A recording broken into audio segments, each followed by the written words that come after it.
We go. Hello, Olga. Welcome to Where I'm From 146 with me, Allison Shelton. After 25 minutes of trying to sign in onto Instagram Live, we decided to move Yeah, fifth to time's Zoom. the charm. Oh my God, we decided for our own sanity to move it to Zoom. And I can now give the full introduction. I was really looking forward to this because I have a pinched nerve in my neck and there's so many things I can't do because of that.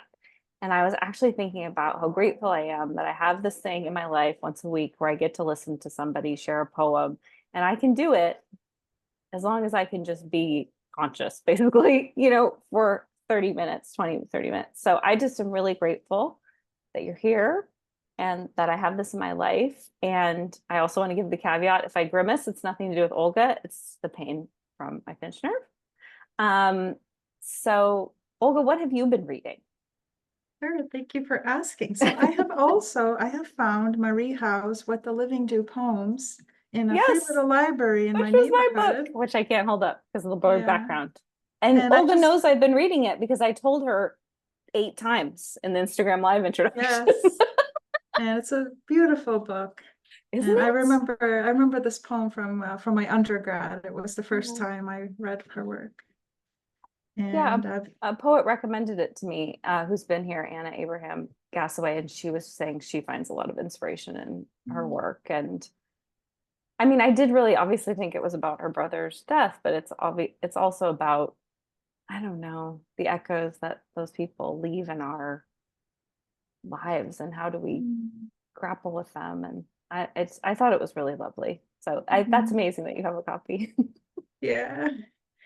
And I've been reading their story. Well, it's a fiction novel, but I feel like it's more like a collection of Mm, stories. It's called mhm. 4 Minutes by Natalia Deleva, and it's a Okay. translation from the Bulgarian. Oh, interesting. But I think it's amazing. It actually gave me nightmares to the point where I had to stop Oh. reading it for a little while. Mhm. And it's very dark, and it reminds me of Lydia Yuknevich's The Chronology of Water. Has Mhm. the same type of style and the Oh, interesting. themes in the books. But fiction.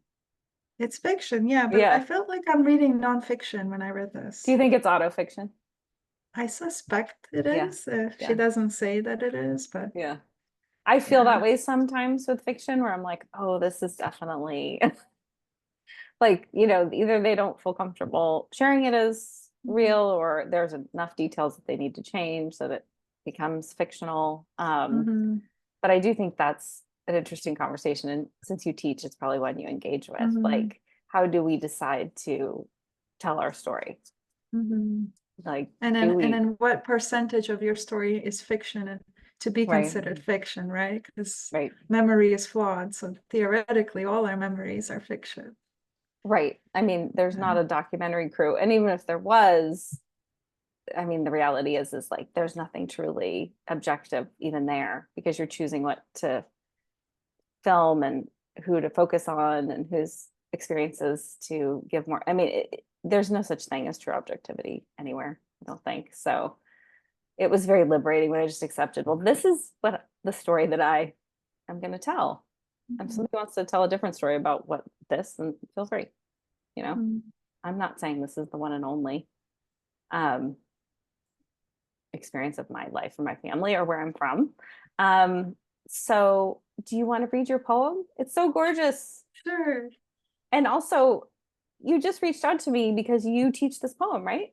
Yeah, so I did this in one of my personal essay classes, and it was amazing. And this is Isn't it? actually a question that's very triggering for me, that question, Mm, where are you from? I really, yeah. I think it's a sensitive question for especially people who are from immigrant parents.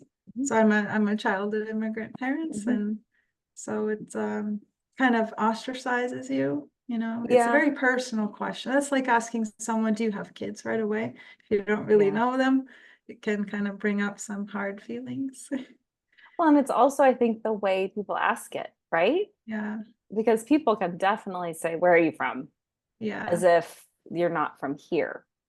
Is yeah, is the implication, and I think yeah. that Oh, they is, they follow up with, where are you really yeah, from? Yeah, yes, yes, I've heard that. yeah. It's interesting how so many questions that used to be small talk and accepted as such are really invasive. Mm. Like, because it's something we talk about, because I'm co-editing a sibling loss anthology, and it's something we talk about amongst ourselves. How many siblings do you have? Mhm. Obviously, if you've lost a sibling, is a very difficult question to navigate, potentially for the rest of your life. I feel like I've finally come to an answer that I'm comfortable giving, but it's been 40 years, you know? So, uh, but it's something we've talked about. Where are you from? How many siblings do you have? Do you have kids? Are you married? What do you do? Mhm. Depending on who you're talking to, those can all be really hurtful or feel like too much. Yeah, it's much easier. I think I try to be like, what are you watching? Do you read? Mhm. And then if they want to share those biographical details, then that's their choice, as opposed to feeling like Mhm. they have no choice. Mhm. Yeah, Maggie Smith has an amazing essay out on her Substack about that question. What do you Oh, she do? does. Yeah, and then how writers we feel kind of Hmm. conflicted. Well, am I really a writer, right? If it doesn't make you a Hmm. substantial living, Yeah. right?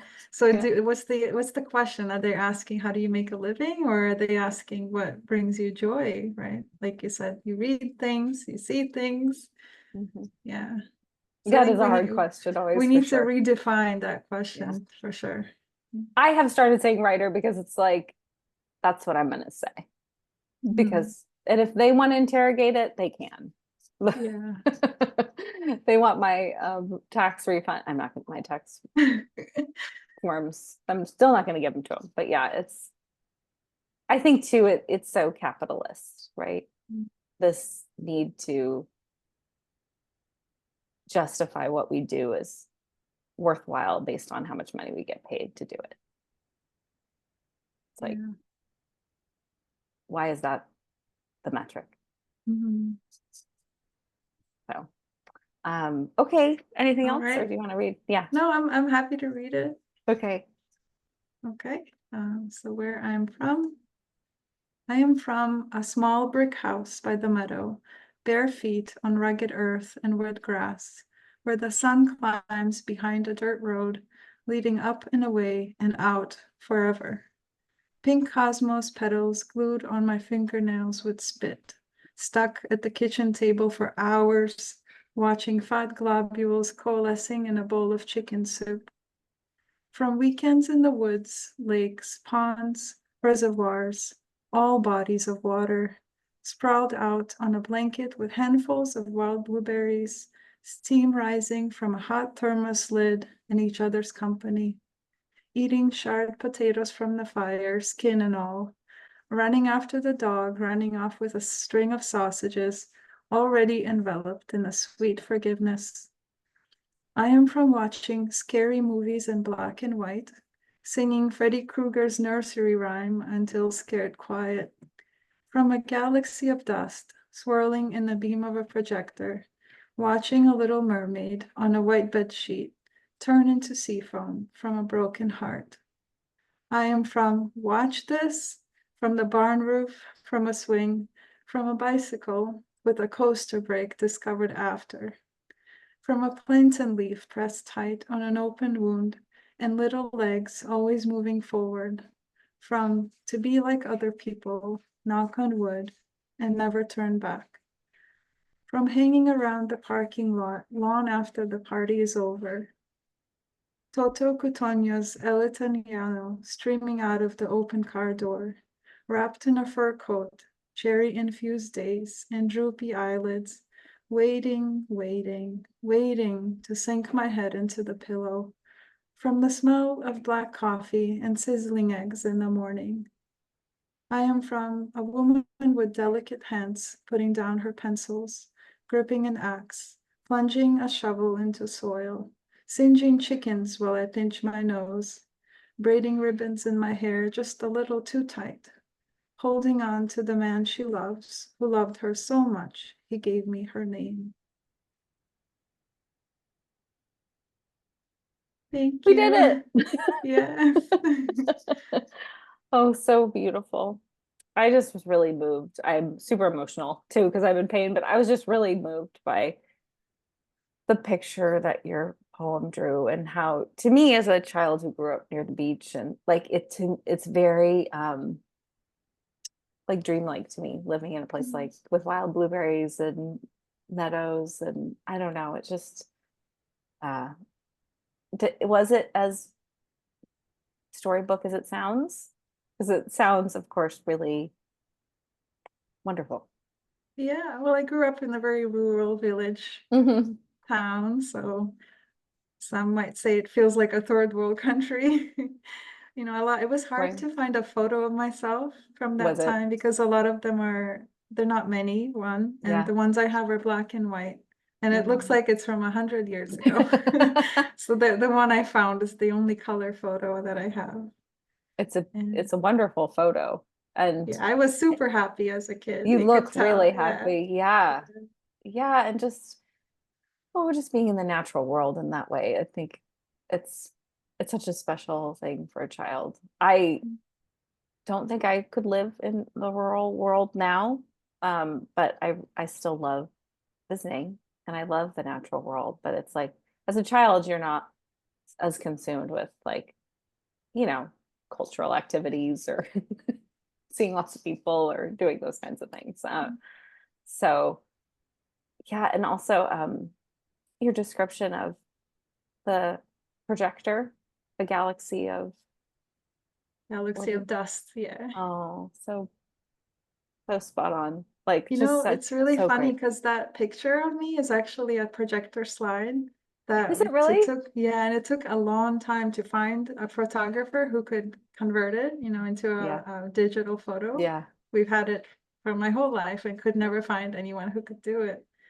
So Yeah. that's Back when people uh, did slideshows. connected. Yeah, I remember we used Mhm. to watch Mhm. photos on the projector. Yeah, my uncle used to bring back, just hoard so many photos from his trips, and we'd sit there like, And not that interested. we had all these children's stories that my mom would show me. There were pictures. So Hmm. The Little Mermaid was my favorite one, and that was the original dark Little Mermaid, Hmm. you know, where she actually dies in the end. Hmm.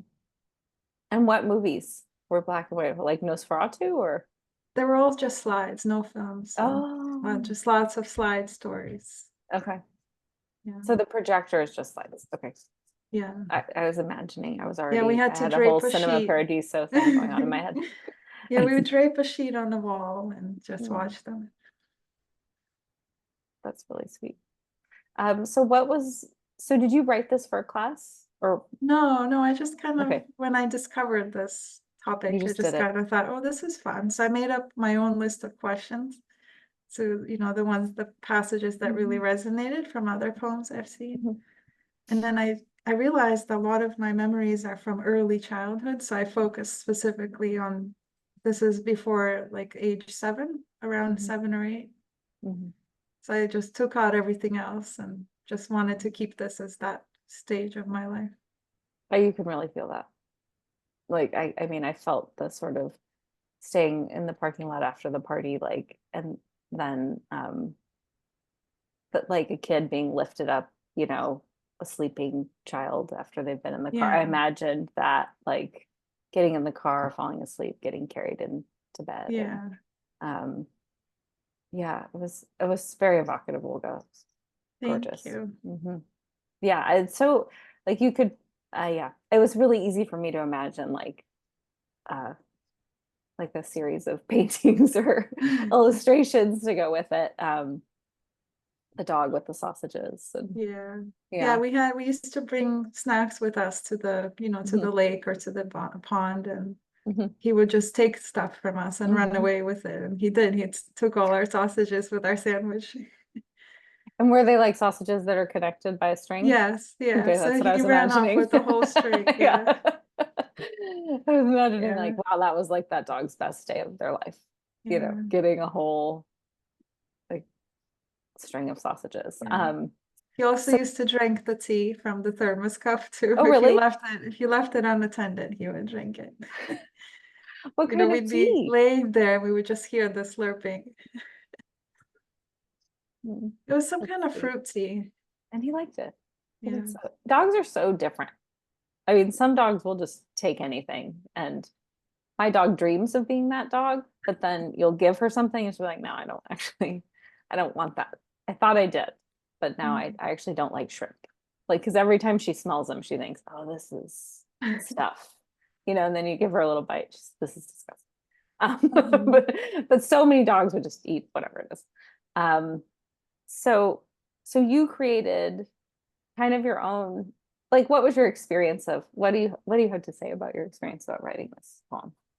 I wrote it for a very long time, so I'm not really a poet myself. Me So I neither. actually wrote this as kind of an essay. And then I Yeah. thought, okay, I gotta take out all Mm. the scenes. Connective tissue. Yeah. Yeah, so that was a really cool experiment just to take out everything that what are the essentials of the story, right? So just leaving, like you said, little pictures, scenes of the life. Hmm. And it reminded me, a poet friend of mine said that poetry is closest to nonfiction than any other genre. And I really felt that doing Hmm. this experiment. Yeah. Yeah. And I think sometimes you can go places with poetry that you can't with prose in the same way because at least for me, I don't feel the same demands to provide so much to create scene, It's just like, here's the little, this is what remains, like, in my mind, and that's enough for poetry, like what Mhm. remains. But uh I when I first did this prompt, I was really moved by what it uncovered for Mhm. me, and the connections that it made. uh Yeah, same. When I first tried to read this before this meeting, it kind of made me tear up. So I was yeah, uh, worried about that, but I feel fine now. well, it was the 25 minutes of Yeah. this. uh, um so anything else that you want to, I could just go on about how I just really, I love all the poems, of course, but I think this one, because my body is feeling very constraining right now, there's something about your poem creating this world, like, because I think you stayed in this one time, and I Hmm. feel transported to this place with you. Mm. It was just like, I felt like a window out of what I'm experiencing. And so I was like, oh God, I really want to do Oh. this today. I need the distraction of this. So Mm. you were exactly like what I needed. So Oh, thank thank you. you. That's Yeah. wonderful. Yeah, it was really like, yeah, I'm getting emotional, but it was like, which to me is a dream as a reader, when you just feel like, oh, I've stepped into something and I'm there. I think these series are so wonderful, and we really get into everybody's intimate Mhm. stories. A lot of it goes back to childhood, and Yeah. what's more private than our childhood? The one thing that we had no control over, right? Yeah. Yeah. Yeah.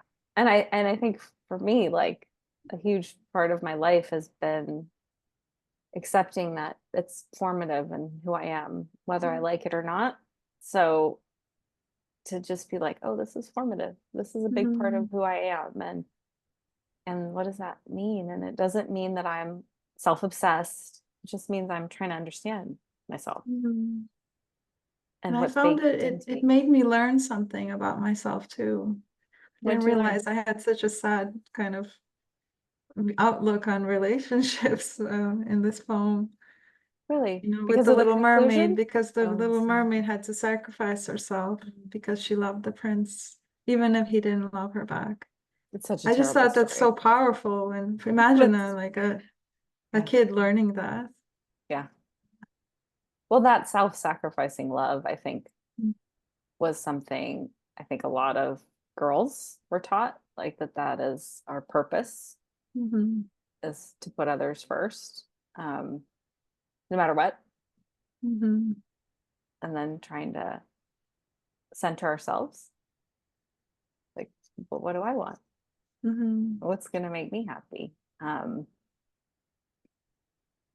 Do you think you still have that perspective on love, or you're saying that's No, something you had to no, undo? I think I've changed, yeah, for sure. Me too. But I just think I was such a happy child, and I It love really the comes natural across. world, Yeah. and I wasn't afraid to get into the dirt, explore in the forest and all of that. So Yeah, and all I the try to lakes and the reconnect with water. that. Yeah. Yeah. Well, you live on the east, right? I mean, there's some of that. You have to go a bit. Yeah. Here, there's none of that. You'd be you'd be hard pressed to find wild blueberries. Too hot. But I remember, and it also, I think for me, the ongoing magic of this series and this prompt is it also reminds me of pieces of me. Like the magic of your childhood reminds me of, oh, when I found wild blackberries with my cousins, like how that was coming from the city, something that felt like, I don't know, magic, but Mhm. and how I might not think of it if I didn't engage with your poem and in the degree that I'm engaging with it. Not just reading it, but discussing it. And Mhm. um I feel really lucky Mhm. that I get to do this. Thank you. I really appreciate your time and your Oh, support and same. encouragement. I don't want to bore people watching, but really the patience and the resilience, Olga. Like we really did try to get on Instagram Live. So Yeah. I just appreciate that you continue to try, and this meant a lot to me. And thank you for your time, and thank you for reaching out to me. That means a lot. So I Thank you appreciate as it. well. Okay. Well, thanks for everyone who joined us, and I'll talk to you again. Thank you. Yes. Okay. Take care. Thanks. You too. Bye-bye. Bye.